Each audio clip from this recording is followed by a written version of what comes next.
Magandang araw po sa inyo lahat. Welcome po sa Makapili TV. Eto po, muli na naman pong binanatan ni Atty. Perdi Topacio itong mga taga-Quadcom dahil sa nagrereklamo nga sila dahil sa natatanggap nilang mga batikos mula sa social media, sa mga vloggers, sa mga netizen tungkol doon sa pag-handle nila ng kanilang mga komite.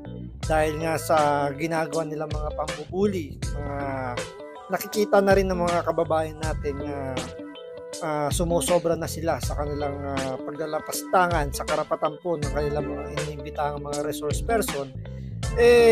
Nakakatanggap po yung Quadcom po ng hindi magandang feedback mula po sa mga netizen.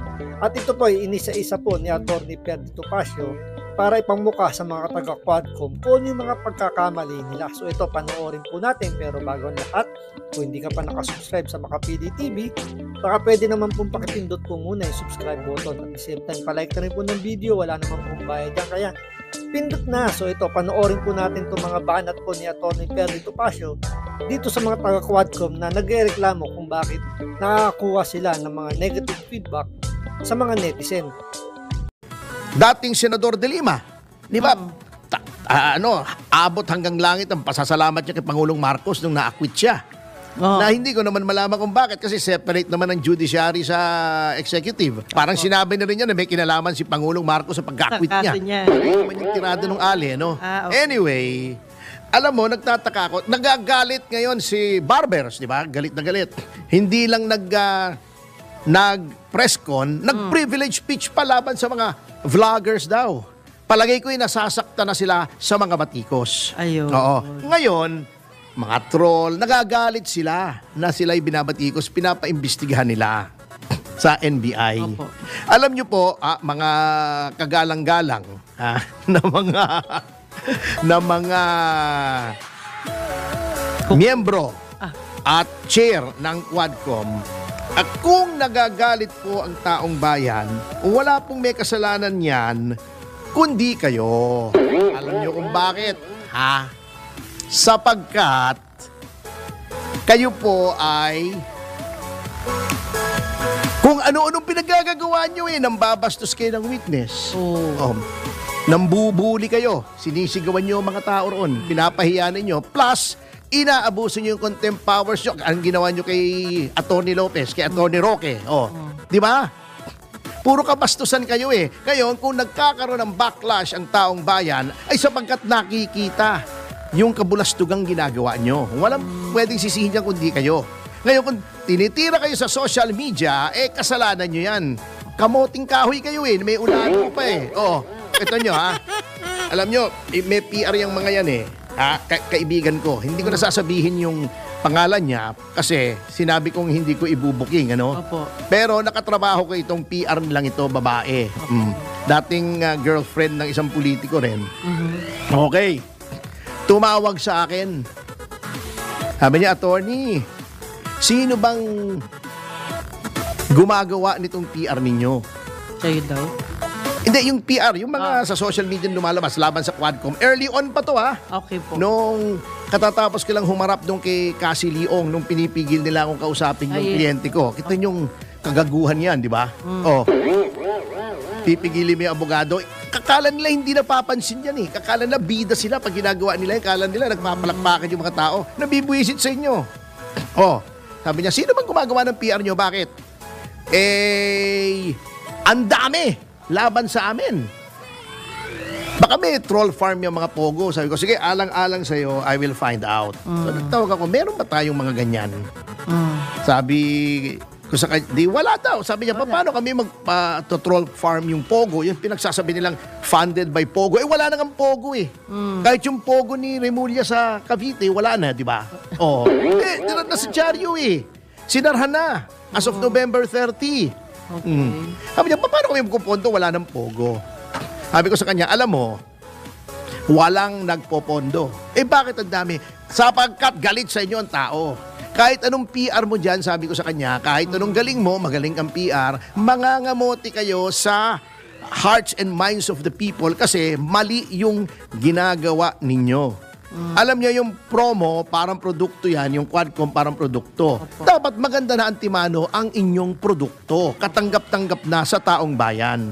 Kahit anong promote mo, kung yan ay hindi katanggap-tanggap sa bayan, hindi yan bibilhin. Kumbaga, they will not buy it. Hindi nila paniniwalaan. Oh, example, ang produkto ko ice cream, chocolate, masarap. Konting promotion lang yan, pwede na yan. Yes. Oh, yung mga taong bayan na magsasabi, uy, masarap ito, chocolate ice cream. Hindi pwede.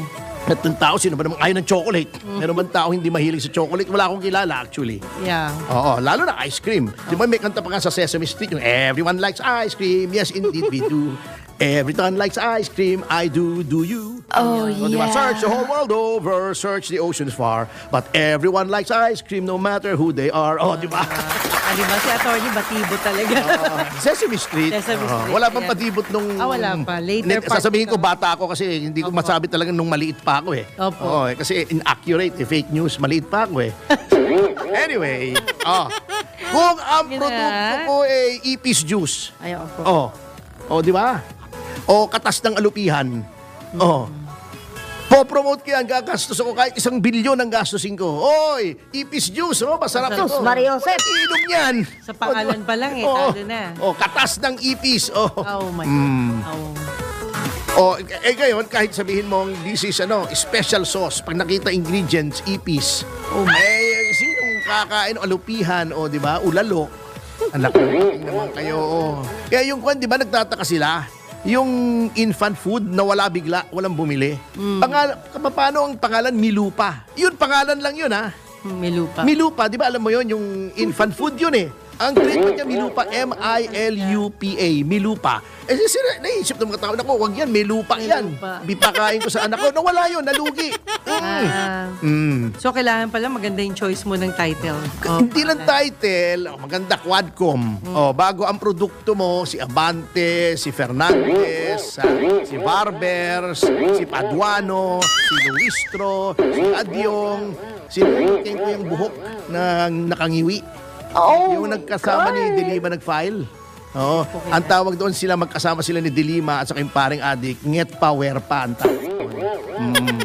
At saka nagagalit si Barber, sinatawag daw yung mga miyembro na pangit.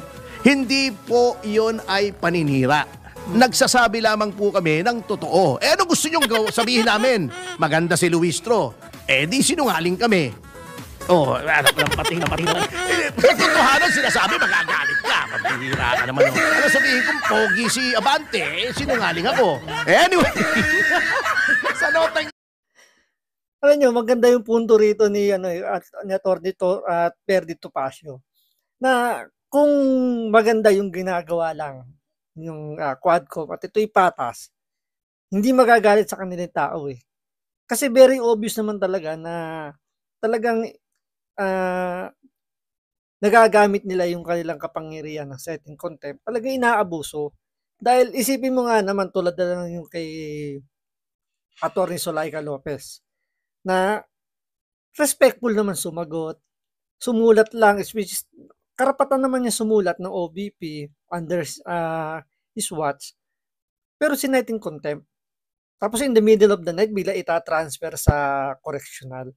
Which is talagang makikita mo na pang-aabusong ginagawa. At the same time, kung paano nila sigaw-sigawan, hiyain yung mga resource person nila, is ganun-ganun na lang. Kaya hindi mo masisisi yung mga tao na ganun ang tingin sa Quadcom.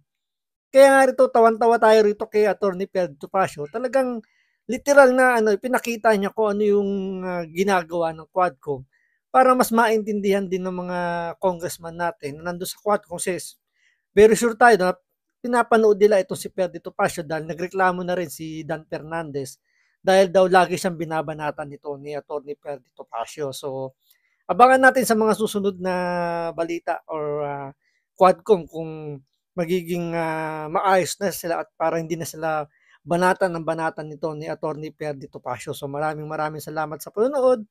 Ingat po kayo lagi. God bless.